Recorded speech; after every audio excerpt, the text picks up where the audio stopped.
Hello everybody and welcome to Cessnock Library. My name is Kimberly, I'm the local studies librarian and this is our first history talk online. I'm really looking forward to it. March 21 is Harmony Day, but we've already started celebrating, so I want to start by welcoming you and wishing you happy Harmony Day. I do particularly love this quote that's often seen on Harmony Day publications, and it says, "The universe is made up of stories, not atoms." And as a historian, I could not agree more. It seemed a perfect opportunity to tell you about someone I'm really fascinated by. He's a Russian Jewish refugee who came as an immigrant into Australia. His name is Yasha Gopinko, and he had an enormous effect on Kurri Kurri, then Cessnock, then the Hunter Valley, and then Sydney, and some of his pupils internationally. So let's get started. Who was Yasha Gopinko? Yasha was born into a Russian Jewish family on the 15th of December 1891. His family lived in Belarus, in Russia, and his parents worked as fabric manufacturers. He was always very musically talented. At 16 years of age, he won a violin competition in Moscow, and that allowed him to move to Poland and become a full-time student at the Warsaw Conservatory, still one of the largest musical schools in Europe. But anti-Jewish feeling was very strong at this time in the Russian Empire, despite the fact that the Jews historically constituted a very significant religious group within Russian society. And in fact, at one time, the Russian territories were home to the world's largest Jewish population. But despite this prominent place, there were very strong anti-Jewish government policies which legalised discrimination against Jewish people, and there was a lot of persecution within the culture. This really escalates from 1880s onwards and sees the beginning of this mass immigration out of Russia by Jewish people. It's estimated that between 1880 and 1920, more than 2 million Jews fled Russia for a safer life out of the country. World War I intervened during the middle of this and had a devastating impact on Russia. When it broke out in 1914, all able-bodied men and boys were expected to sign up, even the much persecuted and hated Jews. By this stage, the young Yasha Gopinko decided that he'd had enough. He did not want to fight for this country which had oppressed him and his family and his community. We actually had Yasha's words because he was interviewed by the ABC in 1974, and wonderfully for us, that interview has survived, which allows us to hear him talking about his life in his own words. This is what he said. He said, "I hated Russia, I hated my country, and I didn't want to fight for it." So he caught a ship and arrived in Melbourne in August 1914. He was 23 years old, he was a very accomplished musician, he was fluent in Russian, in German and in French, but he did not speak English. So this was not good in Australia in 1914 when we were still very monolingual. After a short stay in Melbourne, he travelled to Sydney and had this incredible chance meeting with a stranger. He was walking through the streets of Sydney and he heard someone speaking Russian. He raced up to the man who took him in, befriended him, took him home to live with his Russian family. Not speaking English meant life was quite tough for Yasha. He washed bottles in a factory, he did other labouring and unskilled jobs. Immigration documents describe him as 5'6" tall. He had dark hair and brown eyes. His friends describe him as attractive, and very poetically, I found a description of him which said he had the eyes of a dreamer. He was known for his sense of humour, and apparently he was a great tease. So Yasha in 1918 moves to Kurri Kurri, where he found work in the local coal mine. In fact, he may have come up because there was this unskilled work in the local coal mines and a great demand for labourers. But all was not as he had hoped. He says to his horror he had to travel 2 miles underground to shovel coal and do other tasks that he described as very dangerous and which caused him a lot of concern. He worked as a spragger, a role which he particularly disliked, which meant jamming lumps of wood, they were called sprags, into the coal skips to slow them down as they ran down the inclines. So basically he's sticking his fingers in these moving coal skips.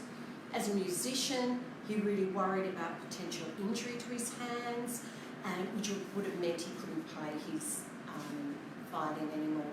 Later in life, one of his colliery workmates described him as one of the worst miners who had ever mined in the Hunter Valley, and Yasha agreed. He said he was a terrible miner, but he was a wonderful musician. So despite the political turmoil that was swirling in Russia at the time, Yasha lived quite simply in Kurri Kurri, working in the coal mine. We know he lived in Rawson Street, but he struggled financially.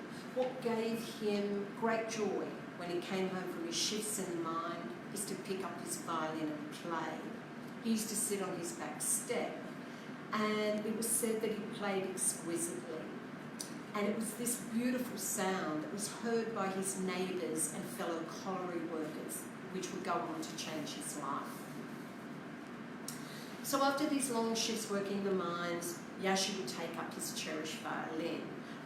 Neighbours who heard him play were soon coming to him. Could he teach their children? And Yasha agreed, yes, he could teach their children. So, despite being a bad miner, Yasha was an excellent musician and a gifted teacher. Soon more children came for lessons, then adults came, all who wanted their own tuition. So by 1920, Yasha had so many students he could give up mining and become a full-time music teacher. He also went back and forth to the Conservatorium of Sydney and continued his own musical education. His fame started to grow. He started appearing in the local papers, where he was described as a master of all kinds of string instruments, a teacher and a conductor who was unequal anywhere in the Hunter Valley. By 1924, we know he was teaching 2 days a week in Cessnock. He was teaching the violin and the mandolin and any other stringed instruments. One of Yasha's students was a boy violinist called Ernst Llewellyn. He was the son of a miner. Yasha saw that he had a natural music ability, and a combination of that and Yasha's gifted teaching meant that Ernest started winning these prestigious awards statewide and then nationally. And of course people started saying, who has taught this man? So by the 1930s, students were coming from Sydney, from Brisbane, throughout the Hunter Valley for lessons. It's interesting, the students said that they remembered that Yasha Gopinko would build his tuition style around their own temperament. So he would read the person and adjust his teaching accordingly. Half-hour lessons would go for an hour if they needed to be, or an hour and a half. And they said he wasn't concerned at all about keeping to timetables. By 1934, he had opened his own music studio at 104 Vincent Street, which is now the surf clothing shop JJ's, and it's the rooms above there. He married a Jewish woman in Sydney. Her name was Rebecca. She was also quite an accomplished musician, and Yasha also tutored her. At the end of 1936, his fame was becoming so widespread that he announced he was moving to Sydney.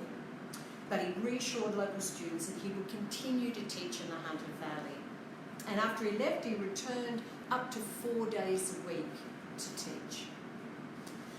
So his beautiful violin playing so inspired the miners themselves that after teaching their children, he started creating adult orchestras. He formed the Kurri Kurri Mandolin Orchestra, the Kurri Kurri District Orchestra, and he became this much-loved member of the community, where he taught hundreds of local children the violin, cello and mandolin, and then later adults. There's a newspaper interview in 1926 that I really like, where Yasha talks about our local area, and he says there's an abundance of musical talent in Cessnock.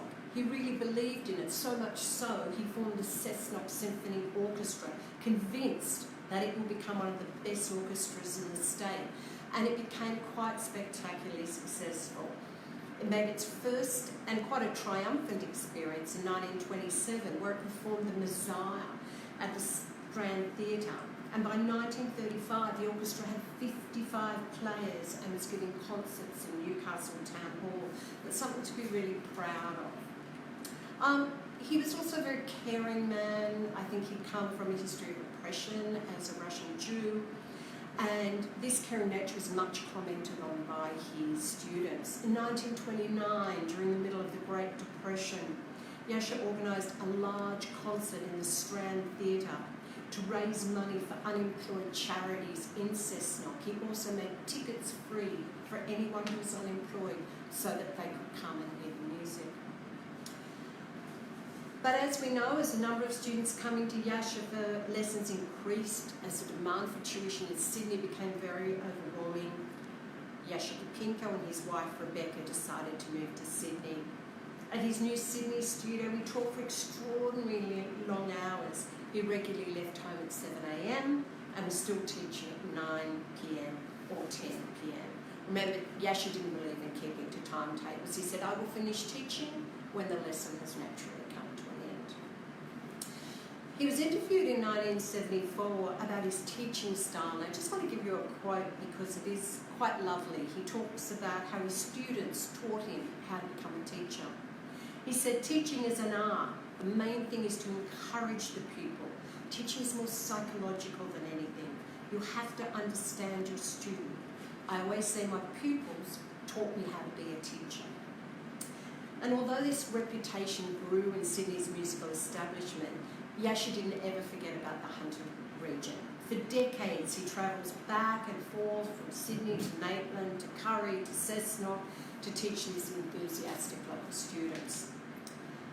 So just as a wrap-up about remembering Jascha Kopinko, I just want to tell you what I think his legacy is and what happened towards the end of his life. As he got older, very sadly, he became increasingly deaf, and by his late 80s, he was completely deaf, yet he was continuing to teach. He said, although he lost his hearing entirely, he said he used to still hear the music in his mind. He died in 1980, he was 88 years old, and there's a very sad death notice in the Australian Jewish News where Rebecca, his wife, it seems to have been a very happy marriage, announced with deep sorrow the passing of her dearly beloved husband. Today I think we should remember Jascha Kopinko as a young man who immigrated to Australia alone. He spoke no English. He wanted to start a new life. It was a very brave decision. He found a home in Kurri Kurri where he was embraced by the local community who loved him and he loved them back. He continued to speak about Kurri with great fondness for the rest of his life. His passion for music was absolute and his commitment to his students was unwavering. He wanted only the best for them. He made an enormous contribution to the musical life of the entire Cessnock local government area. He was indeed, I think, our own musical maestro, and we honour and remember him, particularly at Harmony Day.